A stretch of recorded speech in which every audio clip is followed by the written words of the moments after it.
आज की कहानी है कोरा कागज। माता पिता की बात से घर से भागे बच्चे। राहुल ऑफिस से घर आया तो पत्नी माला की कमेंट्री शुरू हो गई।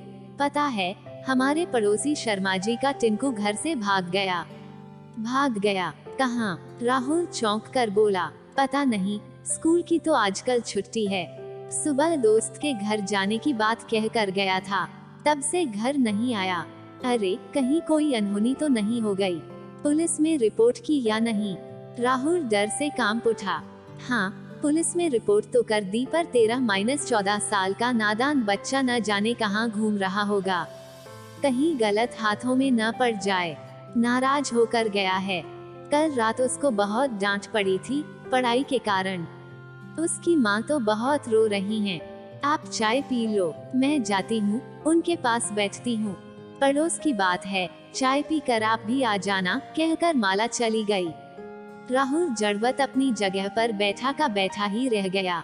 उसके बचपन की एक घटना भी कुछ ऐसी ही थी, जरा आप भी पढ़ लीजिए।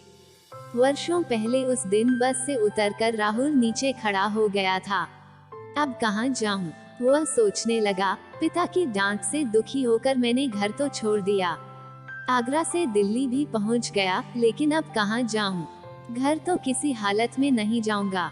उसने अपना इरादा पक्का किया। पता नहीं क्या समझते हैं माँ बाप खुद को। हर समय डांट, हर समय टोका टाकी, यहाँ मत जाओ, वहाँ मत जाओ, टीवी मत देखो, दोस्तों से फोन पर बात मत करो, हर समय बस पढ़ो। उसकी जेब में 500 रुपए थे। उन्हें ही लेकर वह घर से चल दिया था। 13 साल के राहुल के लिए 500 रुपए बहुत थे। दुनिया घर से बाहर कितनी भयानक और जिंदगी कितनी त्रासदीपूर्ण होती है, इसका उसे अंदाजा भी नहीं था। नीली जीन्स और गुलाबी रंग का स्वेटर पहने स्वस्थ सुंदर बच्चा अपने पहनावे और चाल ढाल से ही संपन्न घर का लग रहा था। बस अड्डे पर बहुत भीड़ थी। राहुल एक तरफ खड़ा हो गया। बसों की रेलमपेल, टिकट खिड़की की लाइन, यात्रियों का रेला चढ़ना उतरना, टैक्सी व ऑटो वालों का यात्रियों के पीछे पड़ना, यह सब वह खड़े खड़े देख रहा था। उसके मन में तूफान सा भरा था। घर तो जाना ही नहीं है। जब वह शाम तक घर नहीं पहुंचेगा तब सब उसे ढूंढेंगे। माँ रोएंगी, पिता चिंता करेंगे, बहन उसके दोस्तों के घर फोन मिलाएगी। खूब परेशान होंगे सब। अब हूँ परेशान। जब पापा हर समय डांटते रहते हैं, माँ हर छोटी छोटी बात पर पापा से उसकी शिकायत करती रहती हैं, तब वो रोता है तो किसी को नहीं दिखता है। पापा के घर आते ही जैसे घर में कर्फ्यू लग जाता है। न कोई जोर से बोलेगा, न जोर से हंसेगा, न फोन पर बात करेगा, न टीवी देखेगा। उन्हें तो बस बच्चे पढ़ते हुए नजर आने चाहिए। हर समय पढ़ने के नाम से तो उसे नफरत सी हो गई। छोटी छोटी बातों पर दोनों झगड़ते भी रहते हैं। छोटे मोटे झगड़े से तो इतना फर्क नहीं पड़ता, पर जब पापा के दहाड़ने की और माँ के रोने की आवाज सुनाई पड़ती है तो वह दीदी के पहलू में छिप जाता है। बदन में कंपकंपी होने लगती है। अब कहीं उसका भी नंबर ना आ जाए पिटने का। वैसे भी उसके रिपोर्ट कार्ड से पापा हमेशा ही खफा रहते हैं। अगले कुछ दिनों तक घर का वातावरण दमघोंटू हो जाता है। माँ की आंखें हर वक्त आंसुओं से भरी रहती हैं और पापा तनेतने से रहते हैं। उसे संभल कर रहना पड़ता है। दीदी बड़ी हैं, ऊपर से पढ़ने में अच्छी, इसलिए उनको डांट कम पड़ती है। वह घर के वातावरण के ठीक होने का इंतजार करता है। घर के वातावरण का ठीक होना पापा के मूड पर निर्भर करता है। बड़ी मुश्किल से पापा का मूड ठीक होता है। जब तक सब चैन की सांस लेते हैं तब तक किसी न किसी बात पर उनका मूड फिर खराब हो जाता है। तंग आ गया है वह घर के दमघोंटू वातावरण से। इस बार तिमाही परीक्षा के रिजल्ट पर मैडम ने पापा को बुलाया। स्कूल से आकर पापा ने उसे खूब डांटा मारा। उसका हृदय दुखी हो गया। पापा के शब्द अभी तक उसके कानों में गूंज रहे थे, तेरे जैसी औलाद से तो बेऔलाद होना अच्छा है। उसका हृदय तार तार हो गया था। उसे कोई पसंद नहीं करता। उसकी समस्या उसके नजरिए से कोई देखना नहीं चाहता, समझना ही नहीं चाहता। दीदी कहती हैं कि पढ़ाई अच्छी कर ले, सब ठीक हो जाएगा, लेकिन उसका मन पढ़ाई में लगता ही नहीं। पढ़ाई उसे पहाड़ जैसी लगती है। उसने दीदी से कहा भी था कि मैथ्स साइंस में उसका मन बिल्कुल नहीं लगता, उसे समझ ही नहीं आते दोनों विषय, पर पापा कहते हैं साइंस ही पढ़ो। वैसे भी विषय तो वह 10वीं के बाद ही बदल सकता है। राहुल इसी सोच में डूबा था कि एक टैक्सी वाले ने उसे जोर से डांट दिया। अबे ओ लड़के, मरना है क्या? बीचों बीच खड़ा है, बेवकूफ की औलाद। एक तरफ हटकर खड़ा हो। राहुल अचकचाकर एक तरफ खड़ा हो गया। ऐसे गाली देकर तो कभी किसी ने उससे बात नहीं की थी। उसकी आंखें अनायास ही छलछला आईं, पर उसने खुद को रोक लिया। उसे इस तरह सोचते सोचते काफी लंबा समय बीत गया था। शाम ढलने को थी, भूख लगाई थी और ठंड भी बढ़ रही थी। उसके बदन पर सिर्फ एक स्वेटर था। उसने गले का मफलर और कसकर लपेटा और सामने खड़े ठेली वाले की तरफ बढ़ गया। सोचा पहले कुछ खा ले फिर आगे की सोचेगा। ठेली पर जाकर उसने कुछ खाने पीने का सामान लिया और एक तरफ बैठकर खाने लगा। तभी एक बदमाश किस्म का लड़का उसके चारों तरफ चक्कर काटने लगा।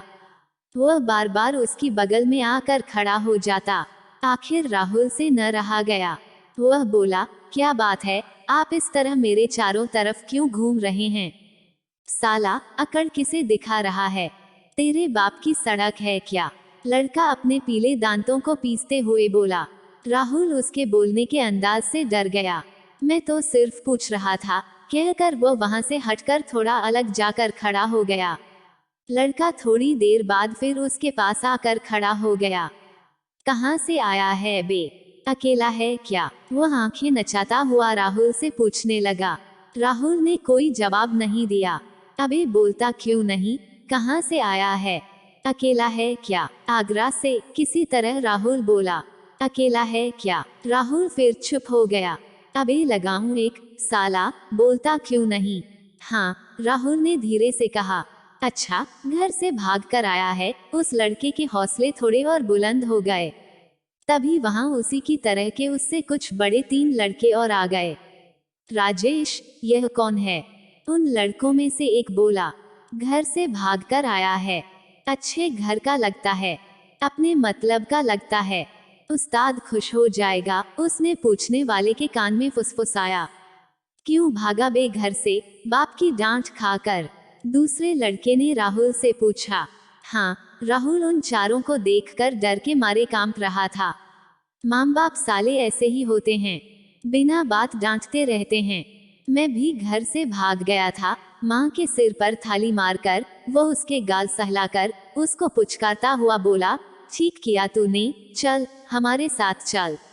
मैं तुम लोगों के साथ नहीं जाऊंगा, राहुल सहमते हुए बोला। अबे चल न, यहाँ कहाँ रहेगा? थोड़ी देर में रात हो जाएगी, तब कहाँ जाएगा? वे उसे जबरदस्ती अपने साथ ले जाना चाह रहे थे। नहीं, मुझे अकेला छोड़ दो, मैं तुम लोगों के साथ नहीं जाऊंगा। डर के मारे राहुल की आंखों से आंसू बहने लगे। वो उनसे अनुनय करने लगा, प्लीज मुझे छोड़ दो। अरे ऐसे कैसे छोड़ दें? चलता है हमारे साथ या नहीं? सीधे सीधे चल वरना जबरदस्ती ले जाएंगे। इस सारे नज़ारे को थोड़ी दूर पर बैठे एक सज्जन देख रहे थे। उन्हें लग रहा था शायद बच्चा अपनों से बिछड़ गया है। उन लड़कों की जबरदस्ती से राहुल घबरा गया और रोने लगा। अंधेरा गहराने लगा था। डर के मारे राहुल को घर की याद भी आने लगी थी। घर वालों को मालूम भी नहीं होगा कि वह इस समय कहाँ है। वे तो उसे आगरा में ढूंढ रहे होंगे। आखिर एक लड़के ने उसका हाथ पकड़ा और जबरदस्ती अपने साथ घसीटने लगा। राहुल उससे हाथ छुड़ाने की कोशिश कर रहा था। दूर बैठे उन सज्जन से अब न रहा गया। उनका नाम सोमेश्वर प्रसाद था। एकाएक वे अपनी जगह से उठकर उन लड़कों की तरफ बढ़ गए और साधिकार राहुल का हाथ पकड़कर बोले, अरे बंटी, तू कहाँ चला गया था? मैं तुझे कितनी देर से ढूंढ रहा हूँ। ऐसे कोई जाता है क्या? चल घर चल जल्दी, बस निकल जाएगी। फिर उन लड़कों की तरफ मुखातिब होकर बोले, क्या कर रहे हो तुम लोग मेरे बेटे के साथ? करूं अभी पुलिस में रिपोर्ट? अकेला बच्चा देखा नहीं कि उसके पीछे पड़ गए। सोमेश्वर प्रसाद को एकाएक देखकर लड़के घबराकर भाग गए। राहुल सोमेश्वर प्रसाद को देखकर चौंक गया। लेकिन परिस्थितियां ऐसी थीं कि उसने उनके साथ जाने में ही भलाई समझी। उम्रदराज शरीफ लग रहे सज्जन पर उसे भरोसा हो गया। थोड़ी देर बाद राहुल सोमेश्वर प्रसाद के साथ जयपुर की बस में बैठकर चल दिया। सोमेश्वर प्रसाद का स्टील के बर्तनों का व्यापार था और वे व्यापार के सिलसिले में ही दिल्ली आए थे।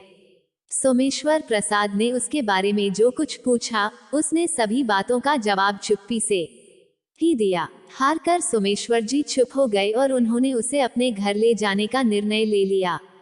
घर पहुंचे तो उनकी पत्नी उनके साथ एक लड़के को देखकर चौंक गईं। उन्हें अंदर ले जाकर बोली, कौन है यह? कहाँ से लेकर आए हो इसे? यह लड़का घर से भागा हुआ लगता है। कुछ बदमाश इसे अपने साथ ले जा रहे थे। अच्छे घर का बच्चा लग रहा है, इसलिए इसे अपने साथ ले आया। अभी घबराहट और डर के मारे कुछ बता नहीं रहा है। 2-4 दिन बाद जब इसकी घबराहट कुछ कम होगी, तब बातों बातों में प्यार से सब कुछ पूछकर इसके घर खबर कर देंगे। सोमेश्वर प्रसाद पत्नी से बोले, अभी तो इसे खाना वाना खिलाओ, भूखा है और थका भी। कल बात करेंगे। सोमेश्वर जी के घर में सबने उसे प्यार से लिया। धीरे धीरे उसकी घबराहट दूर होने लगी। वो उनके परिवार में घुलने मिलने लगा। रहते रहते उसे 15 दिन हो गए।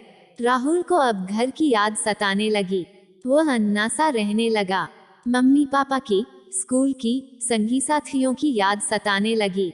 महसूस होने लगा कि जिंदगी घर से बाहर इतनी सरल नहीं। ये लोग भी उसे कब तक रखेंगे? किस हैसियत से यहाँ पर रहेगा? क्या नौकर की हैसियत से?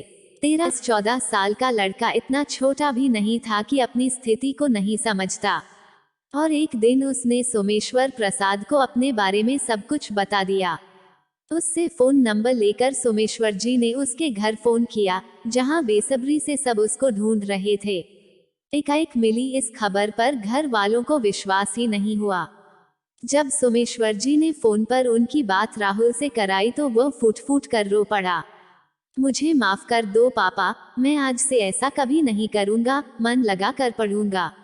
मुझे आकर ले जाओ। कहते कहते उसकी हिचकियां बंध गईं।